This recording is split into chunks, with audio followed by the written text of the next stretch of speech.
जाकर के शिव तांडव कंठस्थ हुआ है।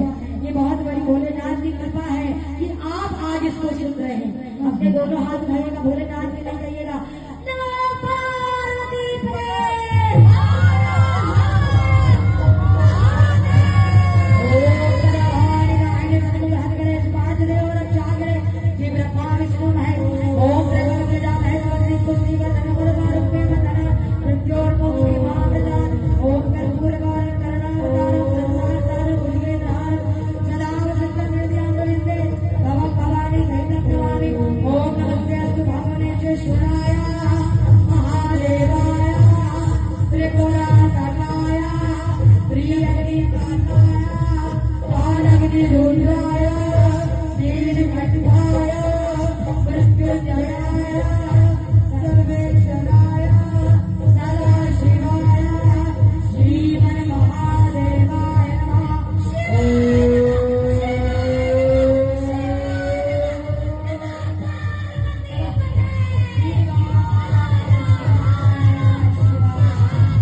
और कृपया कर कोई भी मुझ से आ ही जाएगा नहीं, क्योंकि मुझे भोलेनाथ से जो हमारा संपर्क है, जो भी हमारे भावना है वो टूट जाती है। कृपया कर स्पर्श सामने से बन जाइएगा।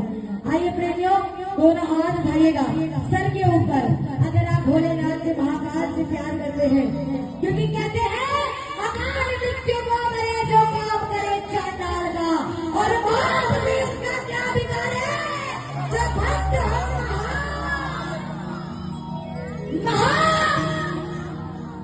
महाकाल का। कितने महाकाल के भक्त बैठे हैं। जब तक ये श्लोक चलेंगे आपके हाथ सर से ऊपर रहेंगे, क्योंकि जब शिव शंकर राक्षस रावण के प्राण छोड़ सकते हैं, जब वो उसके प्राण दे सकते हैं, तो हमें और आपको क्या क्या नहीं दे सकते। बिल्कुल, इसीलिए जरा दोनों हाथ उठाइएगा, तब तक तालियां बजाएगा जब तक ये 17 श्लोक चल रहे हैं, और भोलेनाथ में स्मरण कीजिएगा आंखें बंद कर। मेरा विश्वास है अगर आपके अंदर भावना होगी तो शिव शंकर दर्शन जरूर देंगे। उठा चलना कैसे।